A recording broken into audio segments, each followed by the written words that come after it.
Esta semana, o lado B da ditadura. Como a ditadura militar perseguia LGBTs durante as décadas de 1960 e 1970. Além de criar uma figura de um inimigo interno que era político, né, a ideia de um comunista subversivo, ela também vai dando contornos morais para esse subversivo. Então, aquela pessoa indesejável que não reproduz os valores tradicionais da família brasileira, aquele homem que é afeminado, aquela mulher que é muito masculinizada, aquela pessoa trans, sobretudo as travestis, de travestis que foram extorquidas, isso era muito comum, eles tiravam dinheiro delas para poder liberar, se não pagava não saía. E não estava presa por motivo legal nenhum, era uma prisão completamente arbitrária. Mas são uma série de violências que eram cometidas e que fazem com que elas, muitas vezes, sobretudo as travestis, levassem as giletes e se cortassem. Assim que a polícia chegasse, que elas vissem que não daria para fugir, elas se cortavam, que era o único jeito de não ser levadas, porque eram levadas para o hospital. Quais eram as maneiras menos explícitas de repressão à cultura LGBT? Então houve uma maneira também de sufocar diversas editoras, e a ditadura foi muito astuta, digamos assim, em relação a isso, que aí não era prender, bater, apesar de haver prisões também nesses casos de pessoas que escreviam, mas como eram pessoas públicas, o que a ditadura fazia muitas vezes? Ela simplesmente tirava de circulação, dizia esse material é proibido de circular, e depois que já estava rodado, ou seja, todo o custo gráfico, editorial daquilo era perdido.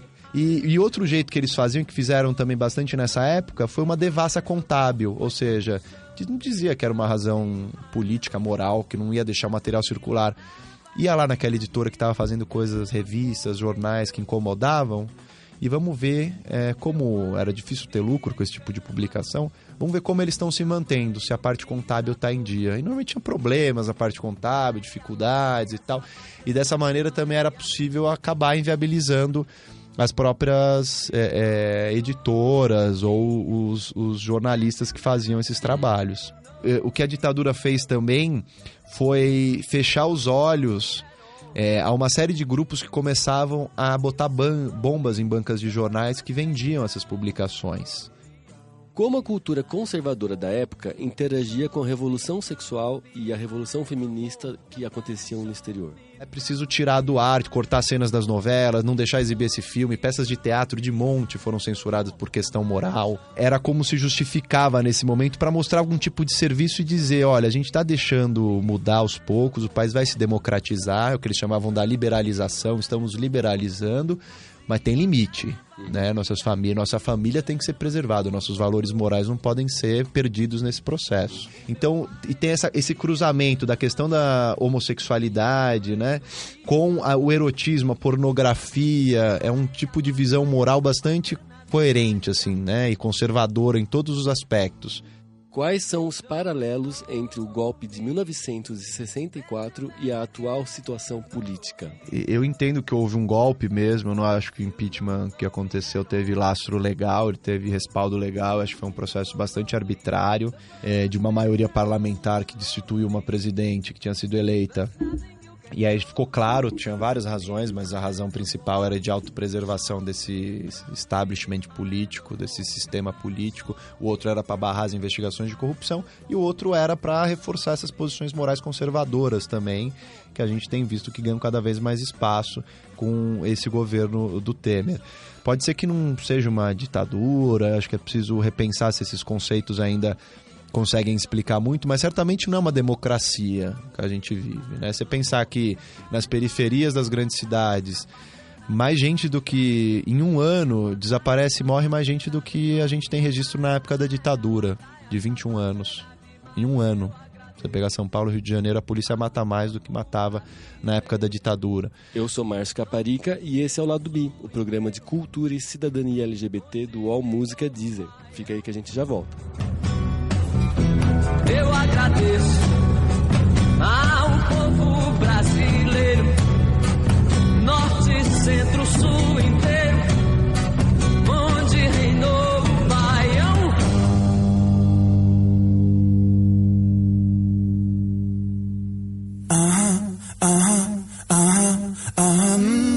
Lado B, cultura e cidadania LGBT você na real e com local.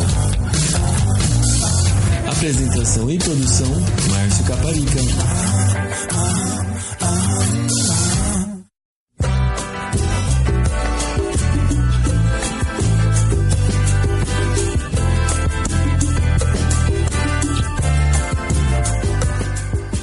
Olá, internauta! Seja bem-vindo a mais uma edição do Lado B, o programa de cultura e cidadania LGBT do UOL Música Deezer. Às vezes a gente tem a impressão de que a história age em pêndulos ou em espirais, enfim, seja o que for. Estamos num momento em que está acontecendo muita liberação no campo sexual, de costumes, e ao mesmo tempo a repressão também está se apertando cada vez mais. Há nem tanto tempo assim a gente teve um outro período desses, que foi o período que no Brasil aconteceu a ditadura. Ditadura militar e LGBTs é o tema do programa de hoje, e estamos aqui no estúdio com o Renan Quinalha, que é um advogado, ele é colaborador da Comissão Nacional da Verdade e um dos organizadores do livro Ditadura e Homossexualidades. E também vai defender semana que vem a tese a tese de doutorado dele sobre esse tema. Tudo certo, Renan?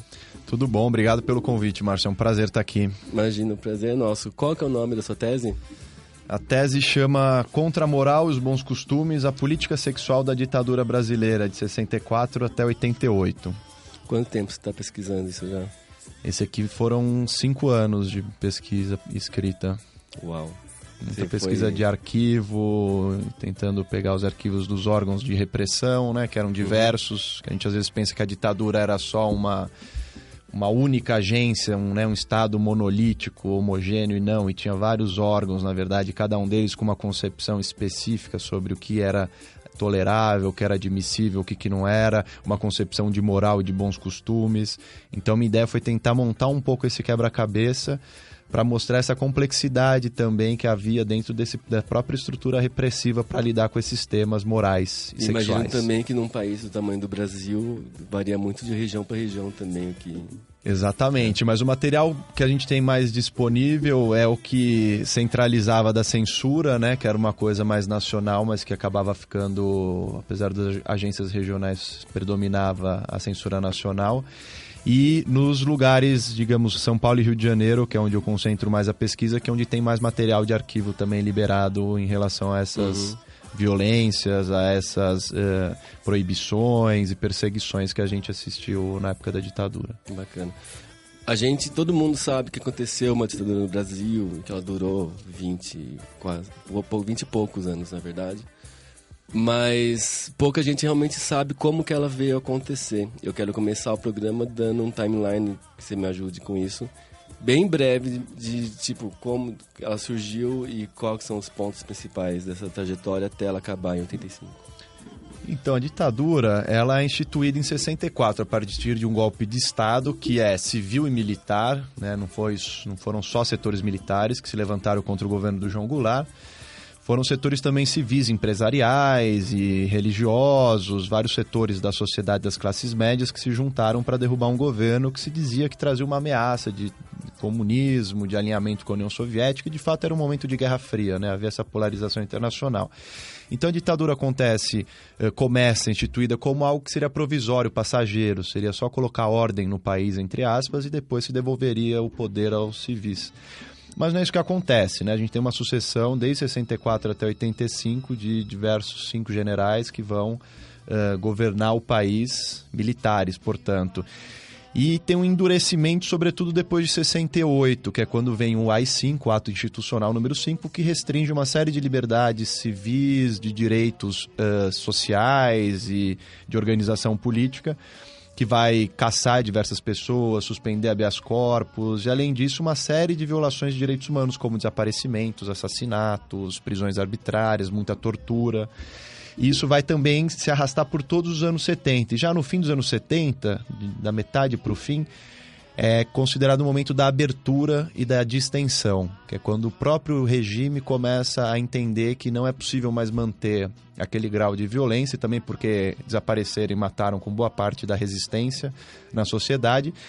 Então ressurge algum tipo de oposição naquele momento, até institucional, que se fortalece, e isso faz com que a ditadura comece a descomprimir o regime, então deixando alguns focos de organização da resistência, de oposição legalizados, e isso faz com que em 85 a ditadura acabe.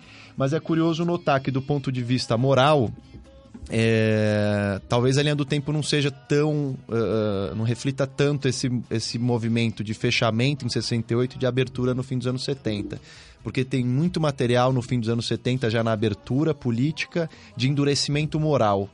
Foi uma certa ambiguidade que eu pude constatar, que ao mesmo tempo que o regime abria para a oposição política, ele também endurecia moralmente.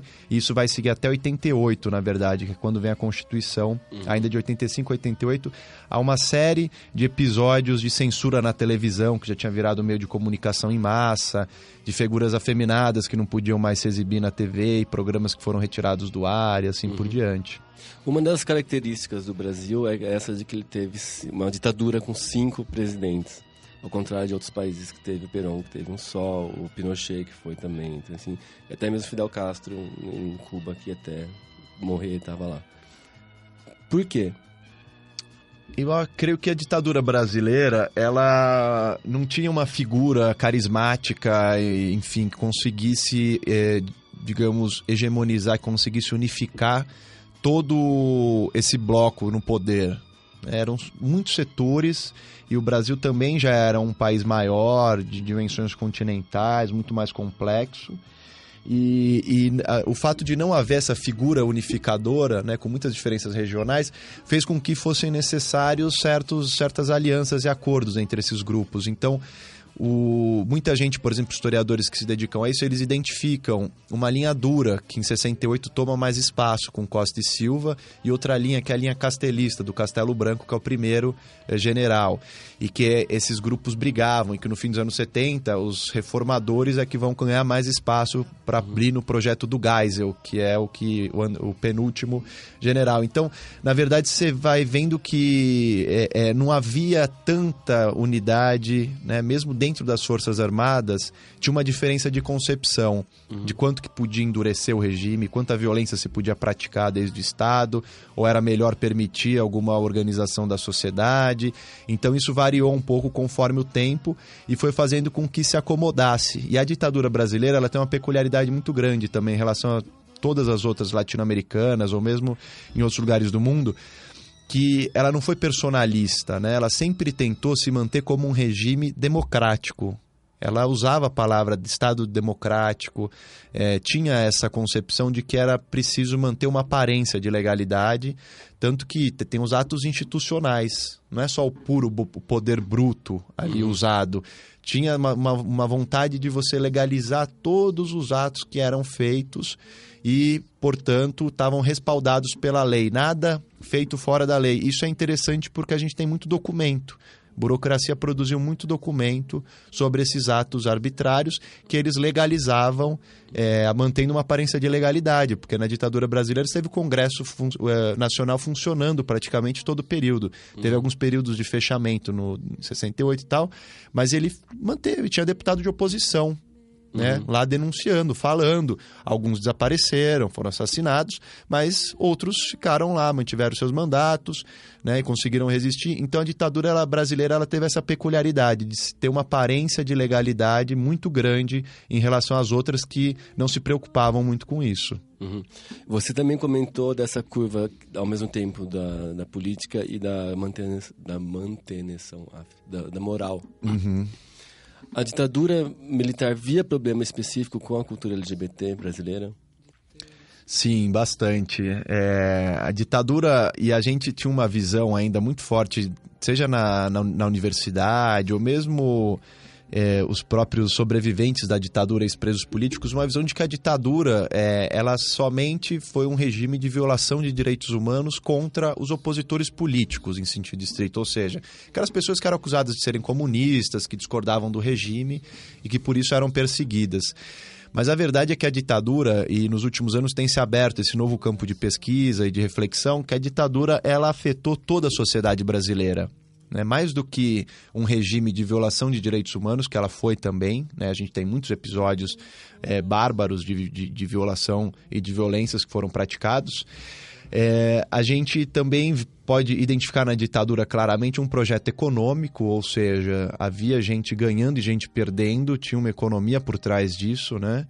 E também um laboratório de subjetividades, ou seja, você estava criando ali determinadas normas para os corpos, para os desejos, para as sexualidades, que regulavam a vida das pessoas comuns, entre aspas, né? As pessoas que não estavam organizadas em nenhum grupo de luta armada para resistir à ditadura, que não estavam atuando em sindicatos, no movimento estudantil, nas universidades, mas eram pessoas que tentavam viver suas vidas, né? E que seus desejos, enfim, seus afetos, e que não podiam, porque a ditadura endureceu também esse controle. Então a ditadura vai tentando, além de criar uma figura de um inimigo interno que era político, né, a ideia de um comunista subversivo, ela também vai dando contornos morais para esse subversivo. Então aquela pessoa indesejável que não reproduz os valores tradicionais da família brasileira, aquele homem que é afeminado, aquela mulher que é muito masculinizada, aquela pessoa trans, sobretudo as travestis nesse momento, que desorganizam as referências de gênero, e isso fica muito claro em vários dos documentos que a gente foi encontrando nessa pesquisa. A gente entrevistou faz 2 anos 2 travestis de 65 anos que vieram aqui e contaram um pouquinho dessas histórias. A gente separou uns trechinhos só pra gente ouvir rapidinho. A gente era uma turminha assim das 30 bichinhos que ficavam ali na Via Ápia, tudo adolescente. E vinham os carros, não carro de polícia. E as meninas começaram a sumir. As bichinhas, as gaysinhas começaram a sumir. Na ditadura? Sabe o que eles faziam? Eles pegavam a gente, levavam pro Morro da Urca, barbarizavam e jogavam. Eu tenho cicatriz no meu corpo, tem aqui, que eu fui também, só que eu me agarrei numa árvore quando eu tava despencando. E sobrevivi. Te jogaram do Morro da Urca? E eu sobrevivi. Que absurdo. Ai. Não, mas era assim mesmo. Aqui em São Paulo, se você era agredido pelo pessoal da rua, os rapazes, piado, e vinham e batiam mesmo, se você fosse chamar a polícia e reclamar, você apanhava deles também e ia preso. Além de você apanhar dos meninos de rua, dos boys, você apanhava deles e ia preso. Eles te levavam... Também na ditadura. Na ditadura. Né? A polícia de São Paulo, ela não era cruel como a do Rio. A do Rio, porque a do Rio matava a gente. E estrupava muito. Aqui em São Paulo, não. Eu presenciei situações tenebrosas, mas eu escapei por sorte também. E tinha ali no 4º distrito, eles pegavam a gente, assim, tipo assim, de 11 à meia-noite, e levavam todo mundo. Ali, quem tinha 50 cruzeiros, ia saindo. Quem não tinha, ficava. E aí a gente fazia vaquinha para todo mundo sair, né? Porque as transexuais, elas eram muito unidas. Eu quero saber, primeiro, existia algum amparo jurídico legal para esse tipo de ação? O que eles usavam? A rigor não existia. Na verdade, o que a ditadura fez de maneira muito intensa, né? E a gente tem essa visão de que o Brasil seria um país mais tolerante em termos sexuais e morais, porque é o país do carnaval, da liberdade sexual, da libertinagem. Muito mais livre, uma outra relação com o corpo, e aqui a homossexualidade nunca foi criminalizada, quer dizer, pelo menos desde 1830, quando cai o Código Penal do Império, que criminalizava a sodomia. Depois não houve, de fato, uma previsão específica que transformava a prática homossexual um crime. Mas a gente sempre teve na legislação brasileira também algumas previsões muito abstratas, muito vagas, muito genéricas, que a gente chama de tipos penais, né? Então, a vadiagem foi uma delas, intensamente mobilizada, porque você chegava lá e pedia a carteira de trabalho dessas travestis, das prostitutas, né? E se não tinha uma carteira de trabalho, poderia ser enquadrado no crime de vadiagem. A ideia de que só o trabalhador é um cidadão, que é um homem respeitável, um homem de bem, né?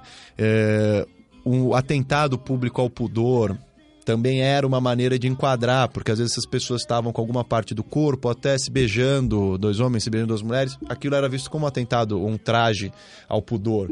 Então, sempre foram mobilizados esses tipos penais que serviram para enquadrar, né? Para você ter uma ideia, aqui em São Paulo, um dos delegados que mais atua na época na repressão contra a ditadura, Guido Fonseca, ele chega a fazer fichas criminológicas das travestis, né, e há centenas delas ainda disponíveis no arquivo do Estado, que vai indicando, só as travestis eram obrigadas a, quando enquadradas e levadas à delegacia, terem um registro com foto delas. Nenhum outro cidadão tinha isso, mas as travestis tinham já fichas com as fotos, e lá ele colocava informações, se tinha silicone, se não tinha, quanto cobrava o programa, qual que é a história da família, como ela vivia, onde morava. E isso eram mantidos registros dessas travestis, e sempre que eram presas isso era alimentado, e ele fez estudos criminológicos, ganhou prêmios com esses textos que ele produzia naquele momento, no meados dos anos 70. Então não tinha esse tipo legal, mas essa violência era amplamente feita contra esses setores, porque a ditadura de alguma maneira naturalizou a violência nesse momento, a violência de Estado, né? Então de alguma maneira não tinha mais limite para isso, e o que a gente vê é que a ditadura ela fortaleceu esse tipo de ação, deixando que acontecesse, e com um projeto de higienização da cidade, né? Então tem muitos desses casos como os relatados, né, na entrevista que a gente ouviu o trecho agora, de prostitutas, travestis, homossexuais, negros, que no centro de São Paulo eram levados. Tem o caso do delegado Riquetti, que nos 79, 80... Elas chegam a falar também, né? É um delegado que comanda operações que, segundo a Folha de São Paulo na época, né, e ela documenta bem os episódios nesse período, são de 300 a 500 pessoas por noite num fim de semana levados para a delegacia, sobretudo para o 4º Distrito Policial da Rua Aurora. E ali tem muitos depoimentos, né, que eu fui buscar no Lampião da Esquina, que era um jornal que circulava naquele momento, ou mesmo em outros jornais, como a própria Folha, Estado de São Paulo, de travestis que foram extorquidas. Isso era muito comum, eles tiravam dinheiro delas para poder liberar, se não pagava não saía. E não estava presa por motivo legal nenhum, era uma prisão completamente arbitrária, mas mantinha lá dezenas delas dentro de celas pequenas, e só quem pagava saia mais cedo, né? Elas vão relatando isso, perguntar quem tem dinheiro, aí levantar ou não, quem tem mais, aí sair antes, não sei o quê. E, além disso, elas eram torturadas, há relatos bárbaros de tortura cometidas contra elas, né? Há 2 denúncias até de casos de assassinato que não deu para comprovar, mas são pessoas que aparecem mortas em situações muito estranhas, né? Depois de terem sido levadas pelas polícias, e testemunhas viram ser levadas, mas não se consegue ligar esses pontos exatamente. Mas são uma série de violências que eram cometidas e que fazem com que elas, muitas vezes, sobretudo as travestis, levassem as giletes e se cortassem. Assim que a polícia chegasse, que elas vissem que não daria para fugir, elas se cortavam, que era o único jeito de não ser levadas, porque eram levadas para o hospital. E aí no hospital tinham um tratamento, ficavam lá e depois conseguiam sair sem serem presas, né? E várias delas, de fato, usavam e relatam a maneira como usavam, tem depoimentos, que é de uma brutalidade enorme também isso, né? Essa repressão era feita igualmente com qualquer estabelecimento LGBT, no sentido de... A gente até hoje tem os mais pobres e os mais alto nível. E daí, então, minha dúvida é... Todos eram igualmente perseguidos, ou de repente os que eram mais granfinos faziam vista grossa e pegavam mais pesado com os mais... Não, esse é um ponto fundamental e bem curioso também. Nessa pesquisa deu para identificar claramente que tinha um recorte, um viés de classe social também nessa repressão, né? Assim como a repressão em geral na ditadura, ela também tinha um certo recorte de classe, e isso era algo levado em conta, né? Porque evidentemente se você atinge pessoas de classe mais elevada, tem famílias com relações, enfim, com pessoas com mais proximidade com poder, e isso pode criar mais problemas, dar mais repercussão pública para os casos, dar mais desgaste. Então, nesse caso específico, é curioso porque os anos 50, sobretudo 60 e 70, eles marcam justamente uma explosão, um boom gay, de lugares de sociabilidade, né? O momento em que os guetos vão se ampliando um pouco mais e que vão tendo alguns lugares fixos na cidade. Ao invés de festas particulares nas casas dos homossexuais, como eram no período anterior, né, que se faziam festas privadas, começa-se a ter também alguns bares, boates, saunas, que vão surgindo nesse período. Então a ditadura ela tem essa ambiguidade, ao mesmo tempo que, e sobretudo com o milagre econômico, que foi um processo de crescimento da classe média, isso faz com que nas grandes cidades, nesse momento, se concentrem muitos homossexuais com um certo poder aquisitivo e que começam a frequentar esses espaços semipúblicos, semiclandestinos. Eles eram algo públicos porque eram lugares comerciais de frequência pública, mas também eram um pouco escondidos. E os lugares, digamos, mais populares, né, que... enfim, aqui em São Paulo era sobretudo uma região que da Boca do Lixo, da Boca do Luxo e da Boca do Lixo, que eram os lugares mais segmentados ali na região da Vila Buarque, no centro, eram lugares mais atacados, né? Então, algumas casas noturnas que já tinham surgido nesse momento mais próximas à Bela Vista, elas ficavam menos atacadas ou visadas. E aí tem relatos de casas que, inclusive de proprietários de casas que elogiavam no jornal Riquete, diziam, não, muito bom que ele está fazendo isso, porque tira esse pessoal que não presta, que vem aqui e tal. Mas fato é que nos lugares mais populares, né, de frequência de pessoas pobres e sobretudo nas ruas, né, que é onde aconteciam muitos se sobrepunham essas redes de prostituição, de lugares de pegação, enfim, de venda de drogas também. Isso eram os lugares mais visados e que acabavam sendo mais atacados e com recorte claro de classe. Quem tinha dinheiro, era branco e tal, já era liberado.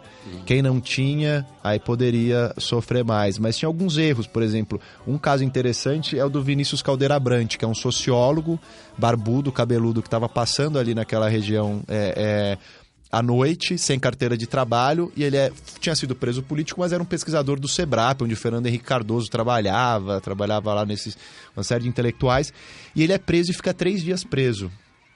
E ninguém acredita na história dele. Ele diz, não tenho nada a ver, não sou gay, eu não... Tava passando, só que tô sem a carteira, liga lá no lugar, eu trabalho nesse lugar, não sei o quê, e não ligam, deixam ele lá. E esse caso dá uma repercussão enorme, porque o Eduardo Suplicy era amigo dele, era deputado estadual da Comissão de Direitos Humanos, o Fernando Moraes, o escritor, também era deputado estadual, e eles começam a fazer denúncias. E aí é interessante, porque enquanto tava pegando prostituta, travesti, pobre e tal, nada acontecia. Quando pega o Vinícius Caldeira Brant, tem um giro. Claramente nas matérias, a imprensa começa a criticar os excessos, a OAB, a Ordem dos Advogados, vem e se manifesta também criticando, dizendo que ele está exagerando, e aí vai mudando um pouco e desgastando essa operação que ele chamava de Operação Limpeza, Operações Rondão, que ele fazia no centro de São Paulo. Mas isso mostra claramente que tinha esse recorte de classe, um tratamento diferenciado. Existia uma intenção também de usar, porque ela fala, e você fala também, que a imprensa chegava a cobrir essas ações de prender LGBTs na rua, de usar LGBTs como um bode expiatório dos outros problemas, ou para uma cortina de fumaça, para, tipo, prestar atenção neles, e não ver que tá dando merda na economia, seja o que for. Tem a mobilização, parece muito claro nesse período, de você... Um momento que era de transformação, mas sobretudo no final dos anos 70, né? Quando tem mais documento dessas operações repressivas de rua mesmo, né?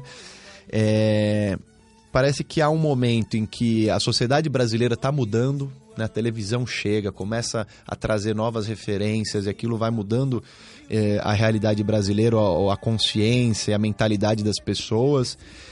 E isso faz com que tenha uma reação também mais forte. Parece que é preciso mostrar algum serviço na rua, né? Então se começa a intensificar esse tipo de ação de repressão, de prisões arbitrárias, para dizer que estamos abrindo politicamente, né? E os conservadores não gostavam disso, que achava que devia fechar mais, e tem muita crítica. A gente tem cartas nesse período interessantes, né? De gente que manda cartas pro presidente e falando, olha, é um absurdo, essa abertura não pode ser assim, tudo bem admitir oposição, agora tá virando uma libertinagem, as nossas famílias têm que ver essas coisas na televisão, mulheres peladas.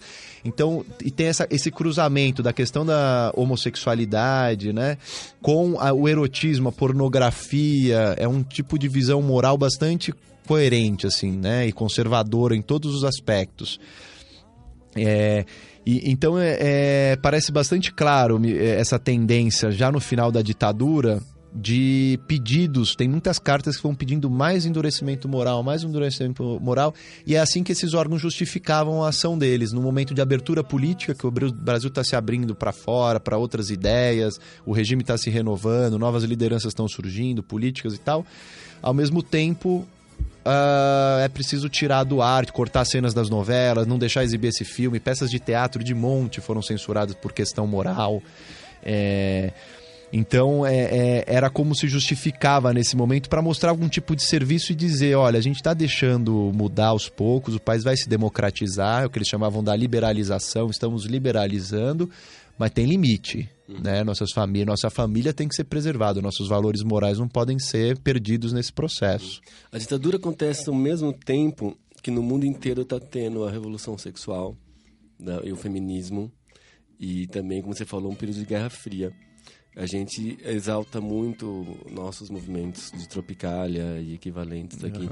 Como é que era a influência disso com o governo e quanto que a ditadura pode ter, de repente, afetado o desenvolvimento desses movimentos sociais no Brasil? É importante a gente pensar que, na verdade, esses movimentos de libertação, né, e de expressão nas artes de maneira mais livre dos desejos, das sexualidades que vêm no final dos anos... A gente vê mais no final dos anos 60, começo dos anos 70... Ele, na verdade, é fruto de transformações bem anteriores da sociedade brasileira, sobretudo nos anos 50, um projeto de desenvolvimento nacional, uma série de questões ali que, de alguma maneira, vão desencadear, já nos anos 60, numa maior diversidade, numa maior efervescência cultural, social, e que a ditadura, na verdade, vem castrar, né? Então, é muito claro, por exemplo... tem casos aqui que não pode exibir beijo, um selinho que o Gil deu no Caetano, num programa. E aí a censura vai ter um debate entre censores, um diz, não, mas não teve conotação homossexual, foi só um beijo de cumprimento, e outro, não, mas isso não pode ser exibido. E aí começa todo... E tinha essas visões diferentes, era muito... Como não tinha lei clara sobre esse assunto, ficava tudo num casuísmo que dependia da formação moral e da posição também de cada agente público que se debruçava sobre a questão ali.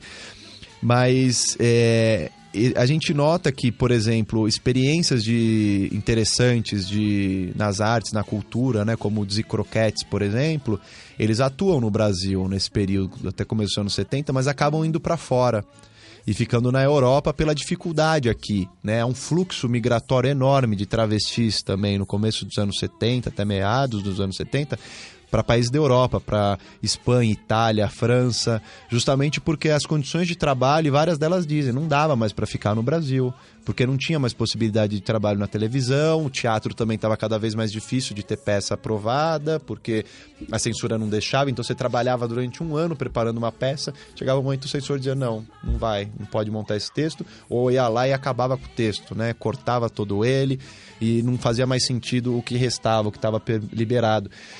Às vezes tinha essa demora também que acabava fazendo com que as produções ficassem inviabilizadas. Então muita gente acabou saindo do país para poder fazer esses trabalhos mais interessantes, digamos assim, que desafiassem essas normas de gênero e sexuais. É óbvio que algumas coisas aconteciam aqui, né? Não tem nenhum regime político autoritário que consiga ter essa pretensão, efetivar mesmo essa pretensão de controlar totalmente a sociedade, né? Um autoritarismo absoluto, do tipo, nada vai surgir do que não está admitido pelo regime. Onde você tem poder, você tem resistência, né? Você tem gente tentando inventar formas de resistir, de fazer isso culturalmente, de fazer isso politicamente. E a gente tinha isso acontecendo no Brasil, então tinha essas negociações com a censura, esses desafios, a censura não deixava, a pessoa ia lá e montava, ou fingia que cortava na época do texto escrito, né, no teatro, mas depois na montagem reintroduzia a cena. A censora ia assistir, tem muito caso, falava, não, é um absurdo porque colocaram de novo, não respeitaram, precisa tirar, e suspendia a peça, dava multa.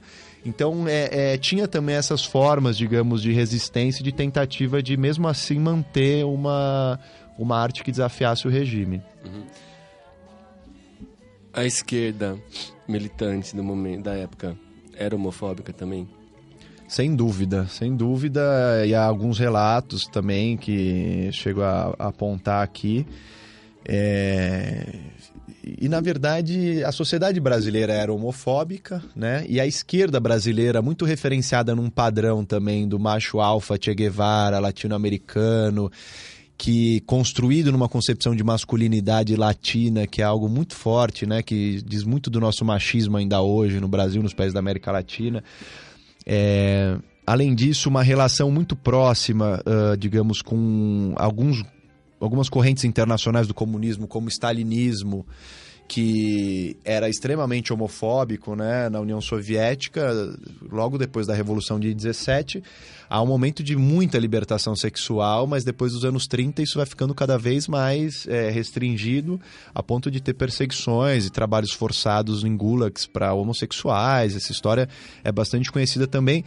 E isso tudo é importado por esses grupos, né, que entendiam, eles viam a homossexualidade, a maioria desses grupos de esquerda, sejam eles stalinistas, maoístas, alinhados ao socialismo albanês, enfim, tem algumas variações, mas que todos, de alguma maneira, compartilhavam a ideia de que a homossexualidade era uma decadência, né, era uma degeneração, ou era um desvio pequeno burguês. Uhum. Então você tem relatos como o do Herbert Daniel, por exemplo, que é um militante importante da época da luta armada, que participou da linha de frente de várias organizações, da Colina, da VPR, que foram grupos importantes. Ele militou junto com a Dilma, é mineiro também, nos mesmos grupos que ela lá. E o Herbert diz que assume a homossexualidade, é um dos únicos que conta bem essa história. Tem um livro de memórias dele em que ele conta, né, que ele assume a homossexualidade no grupo porque ele se apaixona por um outro companheiro de militância, e aí o dirigente dele diz, olha, não tem espaço para isso aqui, a gente tem que fazer a revolução. E aí ele conta na memória dele, né, que eu tive que escolher entre viver o meu desejo pequeno burguês, entre aspas, ou fazer a revolução. Eu queria fazer a revolução, resultado eu tive que esquecer a minha sexualidade. E ele de fato esquece. Ele passa anos... Assim? Oi? Celibatário, assim? Celibatário, ele diz, eu me masturbava, eu tinha, óbvio, que algumas fantasias, mas eu estava fazendo a revolução, não tinha... E a vida clandestina era muito difícil, então também não é preciso tomar cuidado, né, na hora da gente falar da homofobia institucionalizada da ditadura, que foi dentro do Estado, com todo o seu poder material, com as suas forças armadas de segurança pública, suas polícias... enfim, toda a sua legitimidade oficial de Estado, né, ele consagra essa visão homofóbica e educa a sociedade desse jeito, porque é isso que a ditadura queria fazer, educar a sociedade para uma visão moral conservadora, de grupos que estavam vivendo na clandestinidade, né, com uma esfera de influência na sociedade muito pequena. Esses grupos estavam isolados, nenhum deles vivia abertamente, eles fugiam, porque era o que dava para fazer, o que era necessário fazer, porque senão eram assassinados. Mas é curioso, o Herbert Daniel e o James Green, com quem eu organizei o livro, está escrevendo uma biografia dele que deve sair esse ano aqui no Brasil. Ele chega a ser um dos 3 sobreviventes da organização dele e que não é preso. E aí ele propõe dissolver a organização, já no comecinho dos anos 70. Fala, gente, não tem mais como seguir adiante. E aí os outros 2 expulsam ele, porque diz que ele traiu a causa. E aí nessa que ele vai conhecer um cara que, por conta dele, fica 3 meses num aparelho em Niterói, num apartamento fechado, sem poder sair. Às vezes 2 vezes por semana levam comida pra ele, mas ele não pode abrir janela, porque ele era procurado, estava estampado em vários cartazes de procuras, porque ele ajudou a sequestrar 2 diplomatas estrangeiros, que foram trocados por 100 presos políticos. E ele acaba daí conhecendo o Cláudio, que se tornou um companheiro de vida dele. Eles vão para a Europa, depois no exílio. Eles chegam a abrir uma boate em Barbacena, numa cidade muito pequena da família dele, uma boate gay. Fica 3 meses, um monte de militar frequentava, porque tem uma academia da Força Aérea e tal. E depois ele vai para a Europa e tal, e é um dos únicos que conta essa história. Mas há outros relatos também ainda dessa homofobia, né? Um tipo de autocrítica que a esquerda precisa fazer no Brasil ainda, porque de fato ela introjetou muito desses valores homofóbicos, machistas, e demorou para se abrir a essas discussões, ainda que tenham sido os primeiros grupos a terem organizados relações com o movimento homossexual que surgia nesse momento também no fim dos anos 70. Da parte da censura também existiam, da minha pesquisa aqui, maneiras menos, entre aspas, violentas de fazer a repressão à cultura LGBT. Como é que é a questão da Cassandra Rios e a questão das censuras a revistas e publicações LGBT? Então, tem uma série de episódios de censura que passam por várias linguagens, né? Televisão, teatro, cinema, música, livros, como você falou, revistas, a própria imprensa gay e o que eles chamavam de diversões públicas, que eram espetáculos e coisas desse tipo, né? E tem material sobre todas essas áreas, digamos assim, da repressão. A Cassandra Hills é muito curioso porque é uma escritora lésbica, e não só lésbica, né? Enfim, ela escrevia sobre lesbiandade também, sobre o amor entre mulheres. E escrevia também alguns romances pornográficos. E ela, depois de Jorge Amado, provavelmente Cassandra Hills é a autora brasileira que mais vendeu livros. E é extremamente desconhecida hoje, mas ela vendia, assim, edições de 300 mil livros. Escreveu dezenas de livros. E ela, segundo esses registros que a gente tem da época, ela chegou a ter 36 livros censurados da ditadura. E sua editora foi fechada e ela não tinha como... E ela mudava os nomes, então ela começou a criar pseudônimos para assinar os livros, às vezes até masculinos, e aí conseguia circular os livros, porque também tinha esse preconceito específico pelo fato dela ser mulher e falar da lesbiandade. Mas ela, Adelaide Carrara, é uma outra escritora também muito censurada nesse período, que também escrevia sobre o amor entre mulheres. E isso faz com que ela seja um tanto apagada, né? Ela chegou a escrever muito com Odete Hills ao invés de Cassandra... Cassandra Hills. E tem umas entrevistas de época dela super interessantes que ela diz...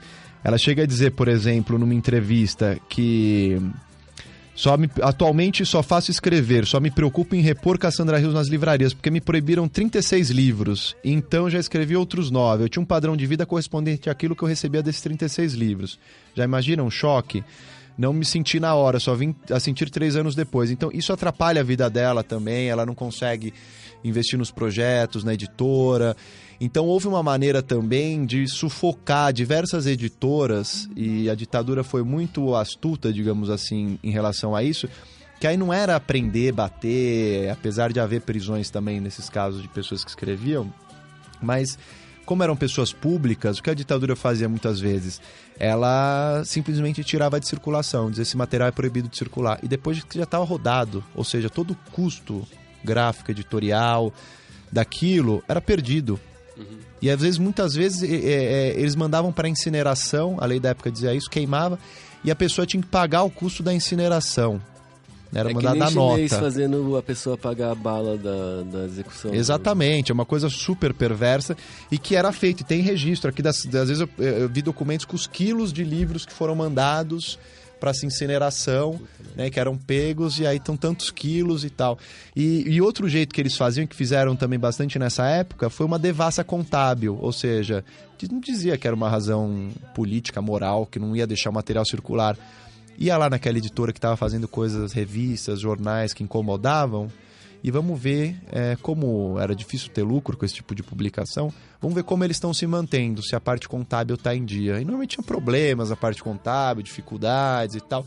Então eles faziam uma devassa, criavam todos os problemas, mandavam a contadoria apresentar os livros contábeis, os balancetes e tal. E dessa maneira também era possível acabar inviabilizando as próprias editoras ou os jornalistas que faziam esses trabalhos. A gente tem uma impressão muito hoje em dia, quando a gente vê que a pessoa fala que fui exilada, tal, lá, uma coisa quase oficial, assim, um dia chega uma cartinha na sua casa e fala, você está exilado, vai embora. Era assim, não? Não, era uma coisa muito mais informal, do arbítrio mesmo, né? Como não tinha procedimento fixado legalmente, então eles tinham uma grande margem de arbitrariedade, né? De liberdade, para poder tocar essa repressão da maneira como eles consideravam mais fácil, né? Então era muito constante, muito regular esse tipo de abordagem. Às vezes o que a ditadura fez também foi fechar os olhos a uma série de grupos que começavam a botar bombas em bancas de jornais que vendiam essas publicações. né? Ou então mesmo invadiam. Teve jornais clandestinos não, jornais que já estavam circulando regularmente, mas que eram de oposição, do que a gente chama da imprensa alternativa, a imprensa nanica, como o Lampião da Esquina, que era um jornal homossexual, e que às vezes tiveram suas sedes invadidas, roubadas, e que não havia apuração nenhuma. A ditadura daí deixava, provavelmente sinalizando que havia algum tipo de conluio com alguns grupos de extrema-direita que também estavam atuando nesse período e que deixavam cartas do Comando de Caça aos Comunistas, que eles iam começar a acabar, se vendesse aquela revista, nós vamos voltar e vamos destruir a sua banca, deixava esses bilhetes para os jornaleiros, para impedir a circulação desse material. Então, além de você ter toda a dificuldade do trabalho normal, de tocar uma publicação, você tinha que ficar lidando com esse tipo de surpresa, né? De repente você distribuiu todo o custo de edição, tal, gráfico, impressão, distribuição, e de repente tiravam tudo da banca. E aí você não tinha nada de retorno daquela edição. Então isso foi ajudando a quebrar e impedir mesmo a circulação de ideias e o florescimento de novas publicações. A população em geral, quando começou, ela percebia que estava entrando numa ditadura, e 2, ela realmente chegou a se opor à ditadura? É muito difícil a gente compreender, e agora que tem pesquisas mais específicas tentando identificar como setores da sociedade foram se posicionando. No começo, a ditadura teve um apoio social significativo, né? E até porque os grandes meios de comunicação de massa, os grandes jornais, a televisão também, os canais de televisão acabaram, no geral, apoiando. Então isso fez com que fosse justificado o regime. Depois alguns setores acabam rompendo e criticando, mas aí não conseguem ganhar força suficiente também para mudar a situação. E aí só no fim dos anos 70, quando já uma série de fatores de crise econômica, de desgaste por conta das denúncias de violações de direitos humanos, já não dava mais para esconder, estava uma coisa gritante, essas denúncias chegando em órgãos internacionais que cobravam o Brasil. E o Brasil negando, mas, enfim, tinha uma quantidade de mais de 400 pessoas assassinadas, desaparecidas, e as famílias reclamando o corpo, pedindo onde está, onde foram parar os desaparecidos. O caso do Herzog que causou, O caso do Herzog, então já em 75, mas antes do Alexandre Van Uquileme em 73, que também já tem uma missa bastante importante na Praça da Sé, na Catedral, e depois vai havendo algumas greves operárias, o movimento de trabalhadores vai se reorganizando, os sindicatos vão saindo da esfera de controle da ditadura, nisso surge o novo sindicalismo no ABC com Lula, com um dos seus representantes, já em 78, com grandes greves. Então foi um processo, eu diria, gradativo. Acho que a ditadura contou com um apoio social grande, né? E talvez isso começo dos anos 70 tenha sido pontual, máximo disso com a Copa de 70, aquela coisa Brasil ame ou deixo, um nacionalismo mobilizado muito grande que fez com que diversos setores apoiassem a ditadura. Mas uma série de fatores foi fazendo com que grupos específicos fossem se organizando, e com esse desgaste também natural de um regime autoritário é muito difícil você manter uma escalada repressiva sempre ascendente, né? Chega um momento em que dentro do próprio bloco já tem gente achando, não, tá indo longe demais, tem que parar aqui, tem que começar a abrir, né? Tem que mudar. Então começa a haver uma série de desgastes, de tensões internas que, somadas a essa oposição que se fortalece, culminam com o processo de redemocratização do Brasil, e que, enfim, aí as pessoas começam a entender, sobretudo quando tem a crise econômica, que aquele regime não é mais bom, que não está mais funcionando, e que, portanto, melhor tirar e vamos mudar para outra coisa, porque antes a gente estava bem, né? A economia foi bem no milagre econômico, e depois entrou numa crise, depois da crise do petróleo, em 73, a situação já não é a mesma. E quando é sentido no bolso, é sempre mais claro, assim, para a população. Eu digo isso porque, agora fazendo os paralelos com nossas situações atuais aqui, no ano passado, começo desse ano, ainda havia grande discussão de, tipo, foi golpe ou não foi golpe. Porque eu tenho a sensação que as pessoas querem essa mesma história do carimbinho. Chega um dia, a pessoa com uma cartinha assim, gente, ó, foi golpe, tá? Chegou um tanque na frente lá. Isso, obviamente, não vai acontecer. E como você vê, comparando aquela época com hoje, quer dizer, existe uma gradação similar dos primeiros anos da ditadura hoje? Como que você compara os dois períodos? Eu vejo várias semelhanças, assim. Me parece que... Eu entendo que houve um golpe mesmo. Eu não acho que o impeachment que aconteceu teve lastro legal, ele teve respaldo legal. Acho que foi um processo bastante arbitrário, de uma maioria parlamentar que destituiu uma presidente que tinha sido eleita. E aí ficou claro, tinha várias razões, mas a razão principal era de autopreservação desse establishment político, desse sistema político. O outro era para barrar as investigações de corrupção e o outro era para reforçar essas posições morais conservadoras também, que a gente tem visto que ganham cada vez mais espaço com esse governo do Temer. E se a gente for olhar, na época a ditadura se justificou justamente... Você pegar o primeiro ato institucional, é defesa da ordem, combate à corrupção, contra a crise econômica. São alguns discursos que ainda hoje são os discursos que também mobilizaram esses setores que acabaram tomando o poder agora em 2016. Então, eu acho que há vários paralelos possíveis. Eu acho que há processos que a gente vê hoje também de violência e de perseguição, mas muito mais judicializados hoje, né, contra setores oposicionistas, uma seletividade do sistema de justiça. Na época, eu acho que havia mais força bruta, né, ou pelo menos isso era mais claro, a instrumentalização política dessas forças de segurança e de repressão. Mas ainda hoje eu acho que a gente também assiste a um processo de fechamento político, sim. Eu acho que pode ser que não seja uma ditadura, acho que é preciso repensar se esses conceitos ainda conseguem explicar muito, mas certamente não é uma democracia que a gente vive, né? Você pensar que nas periferias das grandes cidades, mais gente do que em um ano desaparece e morre mais gente do que a gente tem registro na época da ditadura, de 21 anos. Em um ano. Você pegar São Paulo, Rio de Janeiro, a polícia mata mais do que matava na época da ditadura. E sobretudo pessoas pobres, negras, que moram nas periferias. Então, a gente tem também uma certa violência naturalizada, que a gente acha que vive numa democracia, quando na verdade esse golpe de 2016 mostrou que nem o mínimo da democracia, que era aquela história de que a eleição ia ser respeitada, elegeu alguém, a pessoa termina o mandato, que é como estava acontecendo até então, nem isso mais é respeitado. Isso pode ser jogado para o lado enfim, porem uma outra coisa no lugar.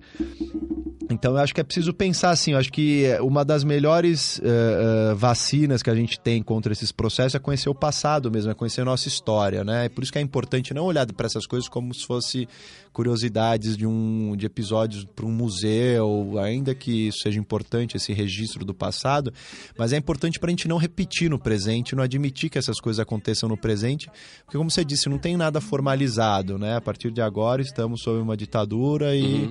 Não, esses processos são todos gradativos. Nazismo também não aconteceu. É demais você querer que aconteça exatamente igual, né? Tipo, a ditadura, só a ditadura se for uma ditadura militar.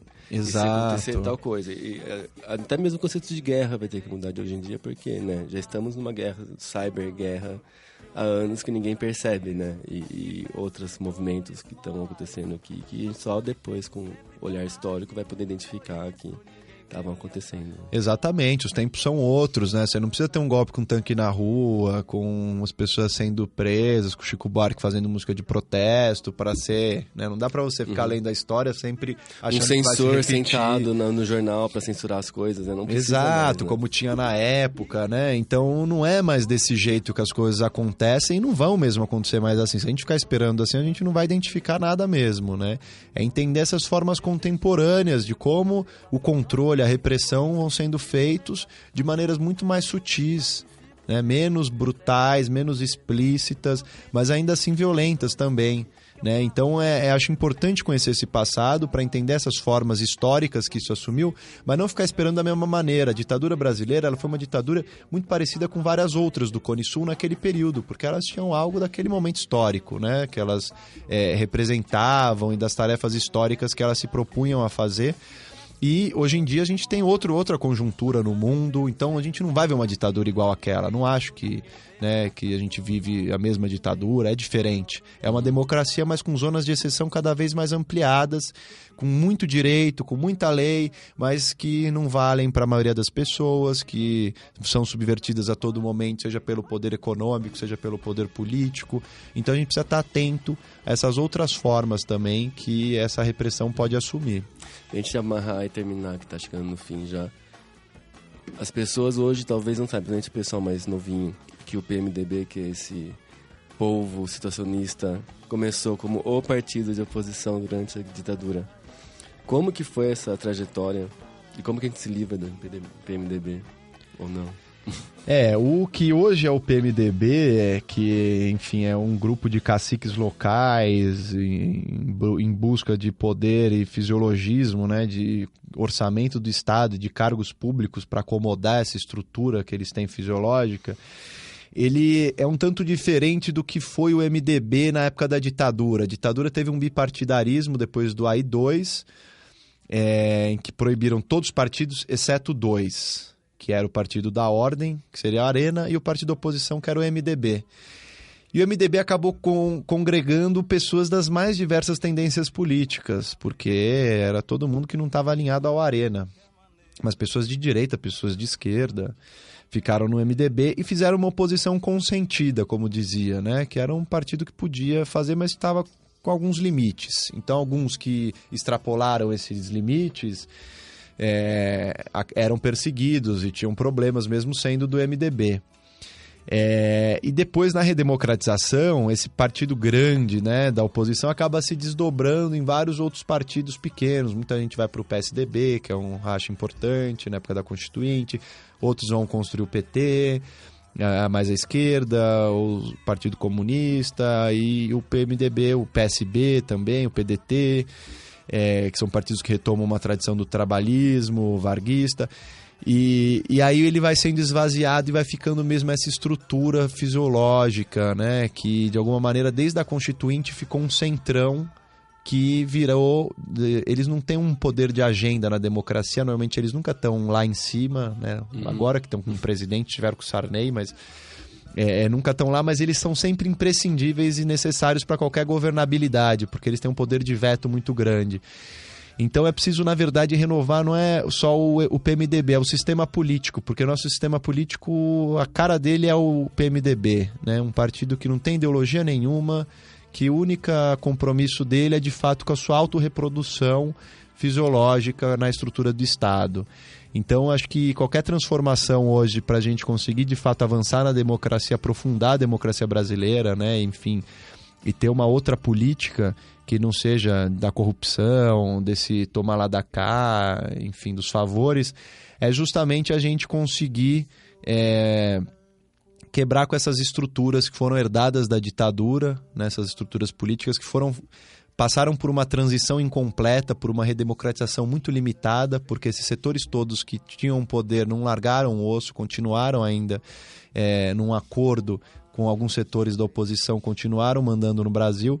Então, acho que é importante a gente renovar todo esse sistema político, sistema partidário também, para que a gente consiga construir algumas alternativas e sair dessa situação de crise econômica, política que a gente vive hoje.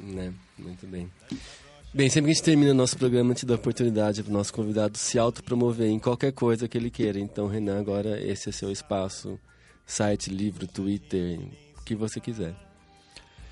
Eu queria divulgar para quem se interessar mais esse livro, Ditadura e Homossexualidades, em busca da verdade, resistência e repressão, que foi editado pela UFSCar e que é fácil de encontrar em livrarias, pela internet também. E eu também sempre posto os conteúdos na minha conta do Facebook, que é Renan Quinalha, no Twitter também, que é o mesmo Renan Quinalha.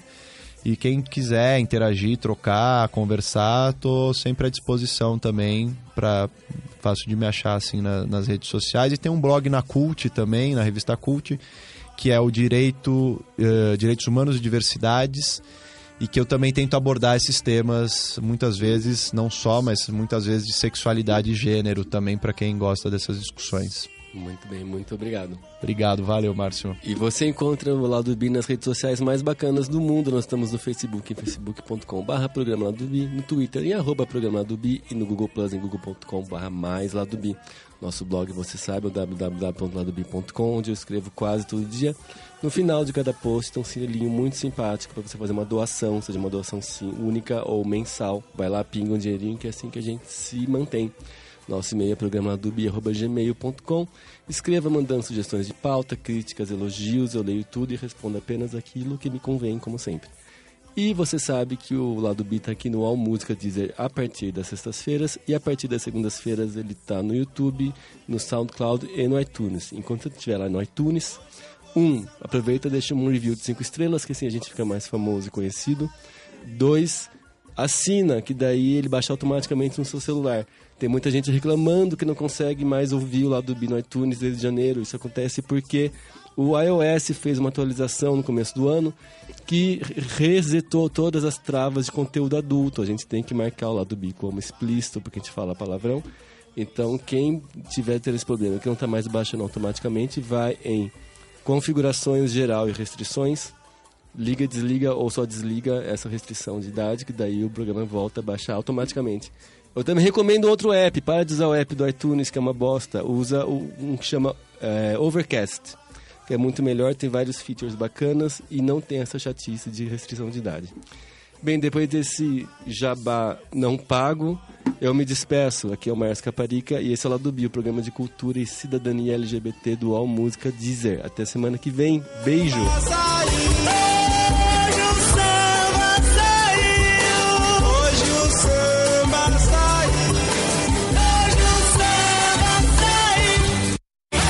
Você escutou o Lado B.